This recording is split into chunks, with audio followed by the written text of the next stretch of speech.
Yeah, hello all. Good afternoon. So please type in the chat box. Is the audio and video clear to all of you? Edson, Zunaid, Alam, every one of you. So please type in the chat box. Is the audio and video clear to all of you? Yeah, I hope it's fine, right? Yeah. So basically this session is going to be on importance of maths in mechanical engineering. So maths एक ऐसा चीज है कि हर branch में होता है, and obviously maths is one of the most important subjects, especially if you come in the engineering fields. Okay, maths classes are not stopped, they'll assume actually. अब मैं मतलब thermodynamics का classes भी चल रहा है, so उसके वजह से schedule clash हुआ था. So once thermodynamics got finished, I'll assume maths classes. Okay, no issue. Clear? I'll definitely try to finish what I have told on the day one of the batch. Clear? Okay, so in this video basically the main outcome is what is the importance of maths. Okay, maths ऐसा एक subject है कि हर लोगों को डराता है actually. Okay, because many of you may not have enough understanding of mathematical concepts and you're not very comfortable with maths. Okay, so the first slide, that's the same thing what I have displayed, why you should study engineering mathematics. Okay, or why maths, obviously क्योंकि हमें पास already we have a very tough subjects like maybe some heat transfer, okay, or not tough but a bit in-depth understanding subjects like heat transfer, theory of machines, okay, or industrial engineering in operations, so it's a bit advanced. So we have already some very basically in-depth subjects. Okay, then why you have to study maths? So many of you, since majority of you might have started engineering already, okay, at least the viewers on this channel, so you might have started engineering maths as one of your subjects. Now when you're doing your technical subjects, you will find applications of maths at each and every point. Okay, so let's go in a step-by-step way to understand why actually one need to learn maths in their life. Okay, now let's say, even forget about engineer, if you are normal day-to-day living person, then even then in your case you have to do simple maths like subtractions, multiplications and all. Correct? मान लो कि आपने shopkeeper के पास गया था and shopkeeper ने bill दिया आपको, okay, and you don't have exact change, आपने मान लो कि 500 या okay 500 is the maximum denomination, so 500 note दिया था, सो कितना चेंज वापस आएगा. सो ये कैलकुलेट करने के लिए आप लोग थोड़ा सब्ट्रैक्शन करना चाहिए. ओके, एंड मान लो कि शॉपकीपर के पास एग्जैक्ट चेंज नहीं है. सो इंडिया में एक कॉमन चीज़ ये है कि शॉपकीपर ने चॉकलेट्स देते हैं कभी कभी. करेक्ट? सर चेंज नहीं है, सो इस बार चॉकलेट ले लो आप. This is what people do, and so basically people do a bit of simple maths actually. Okay, then if you go to a bit of advanced step, like basically let's say not engineers but a school level maths people or people in general who do simple calculations, they deal with a bit of maths. Okay, so they learn all the fundamentals like trigonometry padhte hai, okay, geometry padhte hai, then they do a lot of things actually which involve some simple maths, of course. Okay, but once you come to the engineering mathematics, okay, so once you move on to the engineering maths, we actually model the real-time system. Okay, so मान लो कि आपने एक fluid analysis का है, okay, then definitely have to use some equation of this form which is Navier-Stokes equation. So maths की जरूरत हर जगह पर है actually. So now you'll see this is a partial differential equation, right? Partial, of course both in fact, partial differential equations. So we keep using this partial differential equations if you want to solve for a flow in general. Okay, now if you generally see when you're modeling the real-time systems, like if you have a spring mass system for example, okay, in bikes normally have spring dampers, like normally if you see sit behind the seat or below the seat you have the spring damper system. Okay, so if you are going on a road for example, and if the road is having some bumps, then ultimately whenever your tire rolls into a bump, ultimately how well the shock absorber is working depends on the time period of oscillation of the piston. Correct? So if there is a piston, then ultimately at what speed this piston is coming back at is what that defines the comfort of your shock absorbers basically. Okay, or comfort of you sitting on the bike actually. Okay, now इसको कैसे calculate करना है? So mathematically अगर आपने spring mass system को analyse किया तो हमको एक इक्वेशन आएगा mx double dot plus kx is equal to 0. And मान लो कि आपके पास डैम्पर भी है, तो in case of damper you have mx double dot plus cx dot damping coefficient plus kx is equal to 0. Okay, so if there is no exerted force in general. Now these things are like basically these are differential equations. Okay, so you are trying to model a physical system, but this physical system, to understand this physical system आपको एक mathematical equation की help चाहिए. Correct? So then we once if you see the technique from real model or physical model, what we'll do is generally we will do mathematical formulation. This is the most important step. Mathematical formulation कर सकते हैं. Correct? So In this mathematical formulation, we try to convert the physical phenomena into maths, and almost every engineering practice in every branch, of course, okay, when you're trying to model the physical systems, this modeling involves a bit of mathematics. And in the process of converting these physical systems to mathematics, we encounter matrices, differential equations, sometimes integrations, numerical integrations, differential equations, of course, probability and statistics sometimes. Let's say if I'm modeling some basically some hitting a target, for example, okay, or basically if I'm trying to analyze my estimated time of a project, okay, then in such case probability comes into the picture. So when we are trying to mathematically model the things, then ultimately there comes need of learning some certain basic mathematical tools like linear algebra solvers, differential equation solvers, then you have numerical integrators or numerical solution generators. Basically we have all these things, clear? So that's why we'll, in this mathematical formulation, we need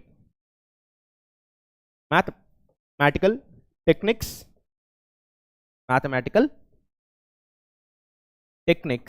to solve this. Mathematical techniques, okay, because मान लो कि आपके पास एक differential equation है, okay, now you should know how to solve this differential equation ultimately, okay, so that's why the solving of differential equations is taught to you, because once you know the techniques to solve differential equations, then when you model this system into a real-time mathematical equation, you should actually be able to solve this, and you can do this only if you know how to solve differential equations, okay. And sometimes if you have multi-degree of freedom systems, okay, because I have restricted this talk to mechanical, so I'm talking in terms of mechanical terminology, then the nodes, what are the vibrations, what are the frequencies of vibration? If you want to calculate, you will calculate the eigenvalues of this stiffness matrix, okay. So we have a lot of places where we directly use the concepts that we learn in engineering mathematics, okay. I would like to give few examples maybe, and here if you see, once you solve this, solving, we'll get solution of this mathematical formulations, okay. Like for example, if this is the spring mass system, if you try to formulate it into mathematical equation, this is the equation what you get. Then once you solve this differential equation, you will get solution. From that solution, you will again physically interpret what's happening. Physical interpretation.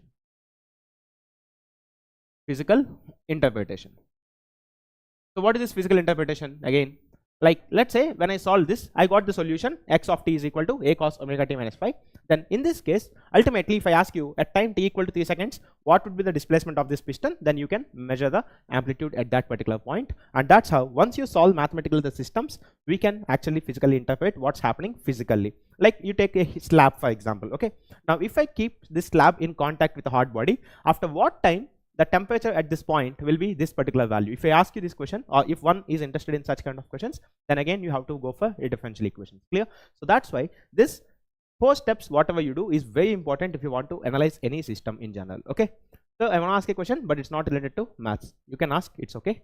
Now let's see, in these steps, this is the point, because mathematical formulation, and once you solve, this is the solution. The main important steps of this complete modeling depends on this knowledge, and for this you need mathematics as engineers, okay. And of course you'll have a lot of systems like this. I have taken only one example, which is a quite common example that every mechanical engineer is familiar with.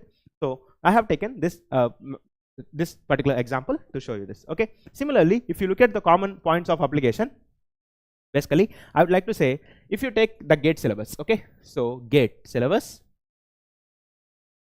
if you take the GATE syllabus of maths for mechanical engineers, then I would like to start with linear algebra, okay, matrices in general. So when you talk about linear algebra, it's almost every place we use linear algebra, okay.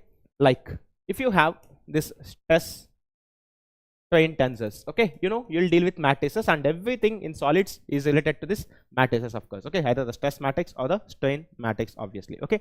Then let's see, once you have this, then we can calculate frequencies of systems using eigenvalues. Frequencies of systems, of multi-degree of freedom systems is what you can do, of course, okay. And similarly, if you, there are plenty of places, okay, like linear differential equations or system of linear differential equations. System of linear differential equations is what we'll get. Like in case of, for example, if you are solving simultaneous systems, then in all that places we'll use linear algebra, okay. Then coming to calculus, if you talk about calculus, again basic calculus, of course,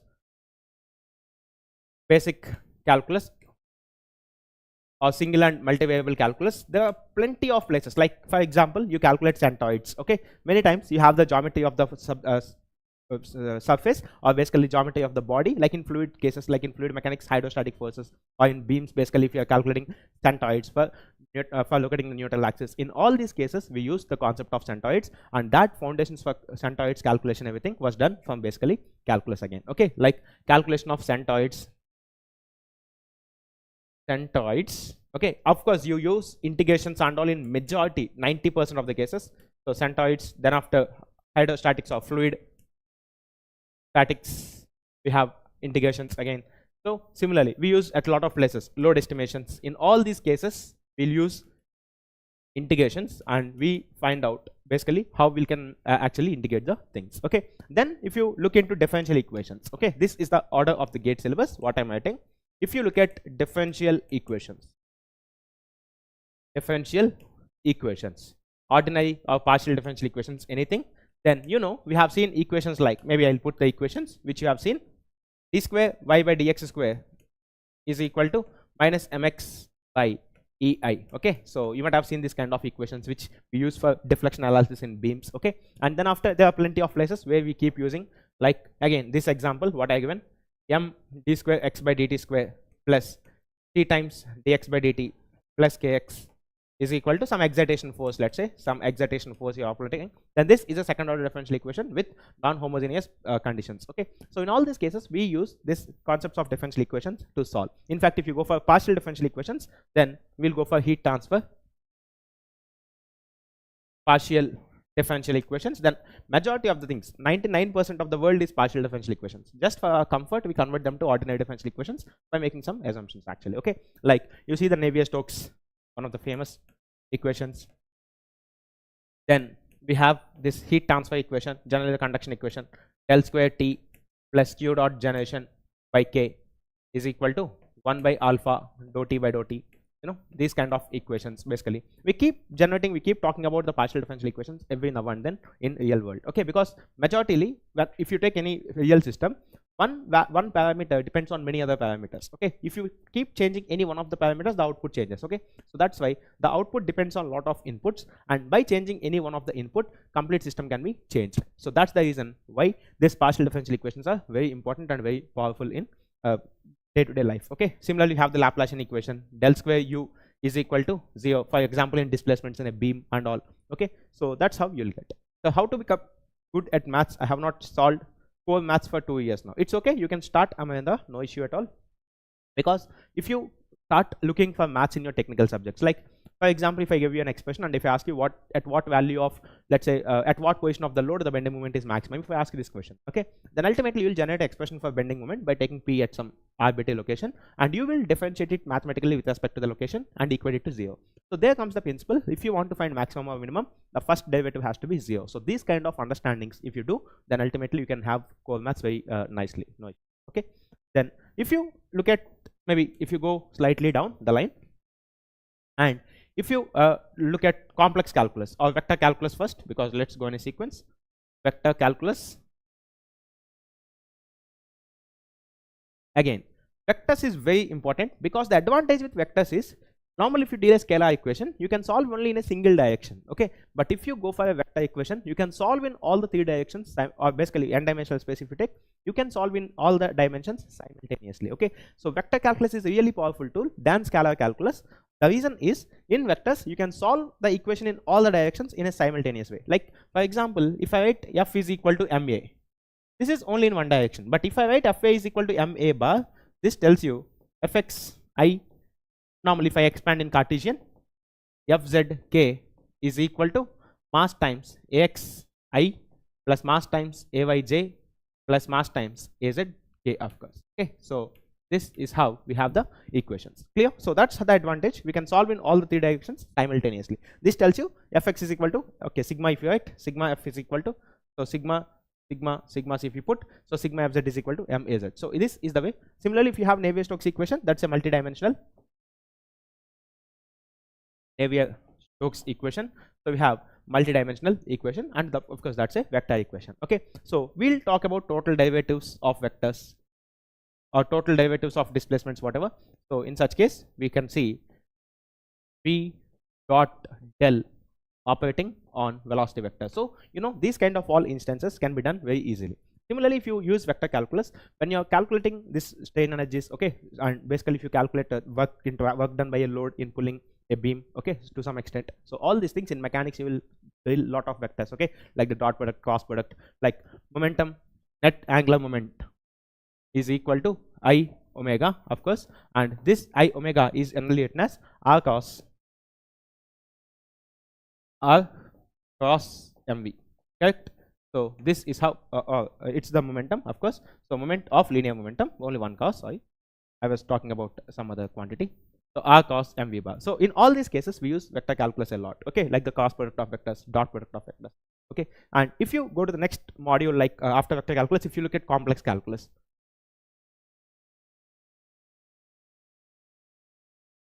Complex calculus. So if you look at complex calculus, again, there are plenty of places where we deal complex calculus. Whenever we have orthogonality in the properties, we keep using this complex calculus, like potential flows. Then after mechanics, in mechanics we use a lot again, okay, mechanics in general plane motion. In all these cases we keep using, okay, like for example, you know, if you have a particle which is given by s is equal to r e power I theta, if you want to look at acceleration vector as ar e r cap plus a theta e theta cap, let's say if this is the acceleration vector ultimately, then what we can do is simply this ar will see r double dot minus r theta dot square, and a theta is r theta double dot plus 2 r dot theta dot. Okay, this is what you write as 2v omega in case of Coriolis component of acceleration. Clear? So in all these cases we again use complex calculus, of course, and just by knowing simple fundamentals like multiplying two complex numbers, or dividing two complex numbers, or differentiating a complex function, in all these cases you can find this lot of applications of complex calculus again. Okay, so that's why basically to deal all these technical things, okay, what I have written, to deal all these technical things, we actually come up with a lot of mathematical fundamentals. Okay, that's the reason why people teach you engineering maths at the first year or in the beginning of your undergraduation. Clear? So once you learn the techniques to solve, basically what they teach you in the first year is basically this part. Okay, so this part is what they'll teach you in the first year, second year of maths at least. First year and second year of your undergraduation, and once you start entering third year, they'll start, or basically second year, second semester and all, they'll start teaching you physical models, and they use these techniques and they'll try to complete the loop actually. Okay, in the first year in maths, this is what you learn, right? You learn a lot of mathematical techniques, how to calculate inverse of a matrix, how to solve linear system of equations, or basically how to calculate eigenvalues, how to solve differential equations, how to do numerical integrations. These techniques is what you learn actually. Okay, and let's see, if you go forward in the sixth module after complex calculus, we have, you know, basically we have done vector calculus, complex calculus. Now the most important, and in today's world, probability and statistics. All your machine learning AI algorithms focus on this, statistics. Okay, so probability and statistics. So basically the word data, you know, we'll do a lot of analysis techniques, and all the machine learning algorithms, everything depends on the probability and the success rate. So it depends on this probability and statistics, of course. Okay, like you can see, like if you're doing operations research, for example, operations research, a lot will use, okay, a lot will use in this operations research, of course. Like you have seen something like optimistic growth, pessimistic growth, all these things. Okay, and we have this operations research, and not only this area, like in many AI and ML algorithms that we use to simplify mechanical equations. Okay, so in all AI and ML algorithms, like at this point you may not appreciate, but once you start framing, let's say for example I have an experiment. Okay, I have conducted an experiment and there is a lot of data that I have. Now what machine learning can do is, basically in machine learning normally you have two types, supervised and unsupervised. Unsupervised machine learning will try to catch the pattern in the data, okay, which is very fantastic many times. Okay, if you can write a proper algorithm, machine learning algorithms can work much better when rather compared to your classical Excel sheets or whatever. Okay, because what the impact of unsupervised learning, when you have experimental data which is very rapidly spread, this machine learning algorithms will try to fit a nice polynomial in between. Okay, if there is a trend in the data, then ultimately you will get the trend of the data very nicely sometimes. Okay, so in all these cases we use this concepts of probability and statistics in general. So that's again a very powerful chapter. And coming to one last module of GATE syllabus, if you see, we have numerical methods. And this is like the most powerful chapter of maths. Okay, why? Because in all these chapters, above 6 chapters, there is definitely certain limitations. Okay, of course, even numerical methods has got some limitations, but equations which are non-solvable using classical methods, they can be solved using numerical methods. Like example, if I give you an integration like integral 0 to 1, let's say, or pi by 2 root of 1 minus k square sine square x dx. Let's say if I give this, where mod k less than 1, of course. So if I give this, if this k value is equal to 1, you know this integration is very simple, integral cos x minus sin x you will calculate. But if there is any constant other than 1, and of course if it's 0 also it's very simple, but if there is any constant between 0 and 1, it is very difficult to solve this integral using differential equation, okay, or basically using direct integration, okay. And if you see this equation plus some function into dy by dx plus some function of x into y is equal to 0. This equation, it's a very simple equation, it's linear equation, but this don't have a general solution till today. We don't have a general solution. Clear? So that's how in all the techniques whatever you have solved, okay, there are pretty much limitations, but in this case we don't have any, basically we can solve this using numerical methods by using discretization techniques again, okay. So that's how numerical methods is like one of the most powerful chapter, and all your calculators, your gate calculators, whatever, okay, Casios, your computers, all this work on numerical methods and numerical calculations actually, okay. So that's how to learn all these things you should know mathematical fundamentals in all these 7 chapters. That's what the gate even expects from you, okay. Not only gate, in general, if you are learning any core subject, they expect you to learn some mathematical requirement. You join any course in this world, graduate or postgraduate or PhD anywhere, they'll definitely put math as one of the core requirement, okay, because when you're trying to model the systems, you should be in a situation to know the mathematical techniques to go ahead with the equation. Clear? So that's the reason why this maths is very powerful, and of course without maths, of course you might have experienced it by this time, people face many difficulties, okay. But unfortunately maths is the most underrated subject, and because they feel maths is not technical, okay. If you have seen gate syllabus, they don't mention aptitude syllabus in gate syllabus, okay. They'll tell you it's common for all the branches, they'll just write one line. But if you do maths has syllabus variations, and also in maths they'll mention the syllabus in the technical, the first part of the syllabus, okay. The reason, without that you can't do the following parts, mechanics, demo, whatever, manufacturing, design, all these things you cannot do actually, to be frank, okay. Hardly without maths, the kind of questions you can solve will be only 4 to 5 questions in total gate paper, that too a bit of theoretical questions you can answer maximum, that's it, okay. Rest all questions you need things like integration, okay, or you should know some formulas, or you should do some mathematical calculations, operations to solve those questions actually, okay.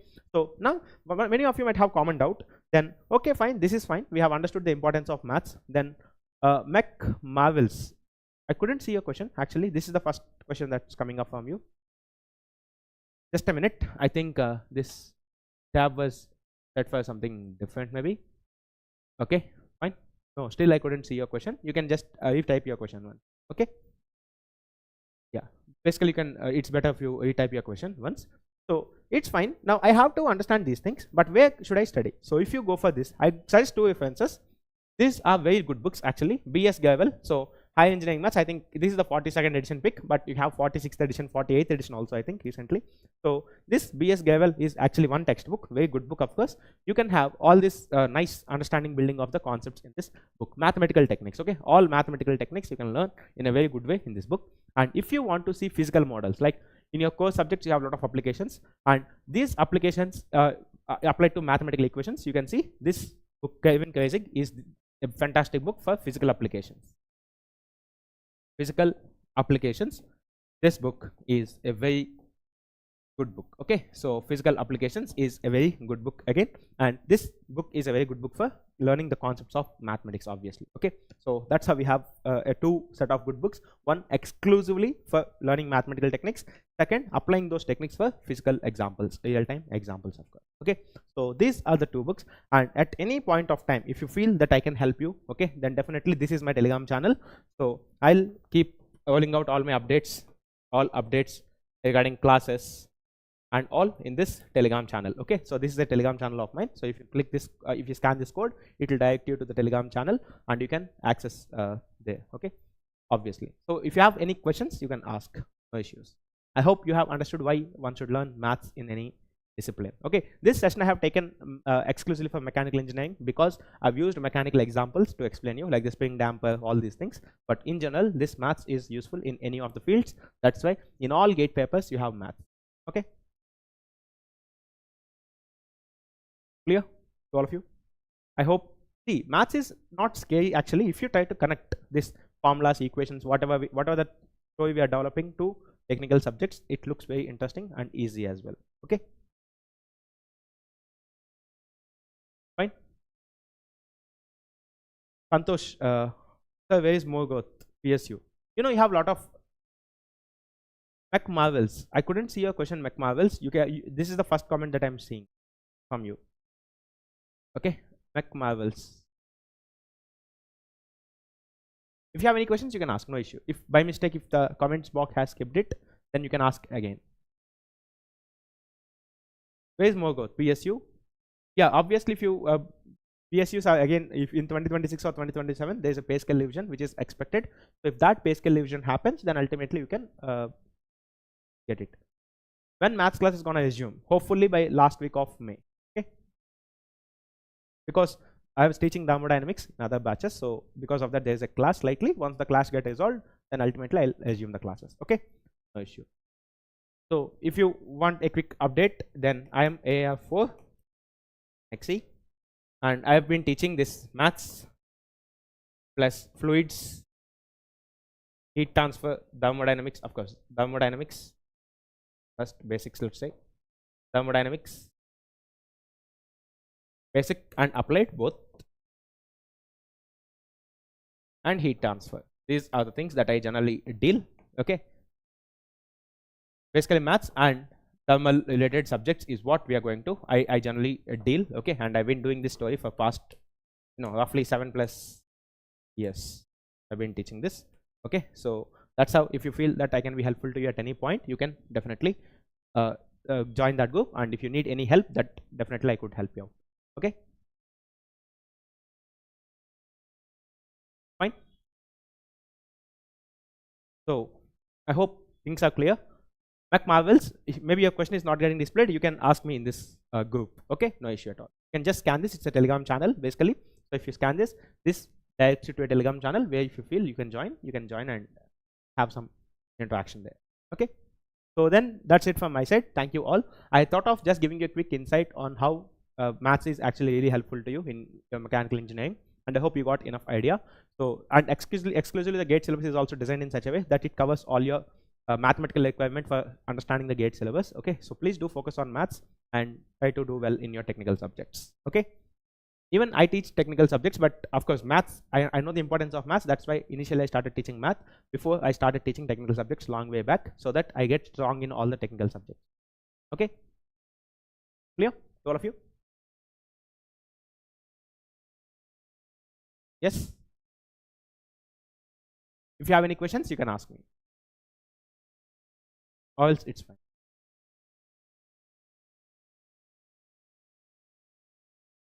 Okay, so I hope anyway it's a generic session. I don't expect you have many technical doubts or anything, but if you need any guidance, again you can ask here, or else in the Telegram channel whatever I have shared. Okay, you can do it at any point. Fine. Okay then, so thank you all, take care. We'll meet soon again on this channel. I wish you all the best for your preparation. Please continue, and meanwhile keep filling the application forms of all PSUs and all which roll out, so that if you keep writing the things, you will get in touch with the subject, so that you'll have a good connection with the things. Okay, you'll not forget many things. Fine. So thank you all. We'll meet soon again on this channel. Thank you. Take care.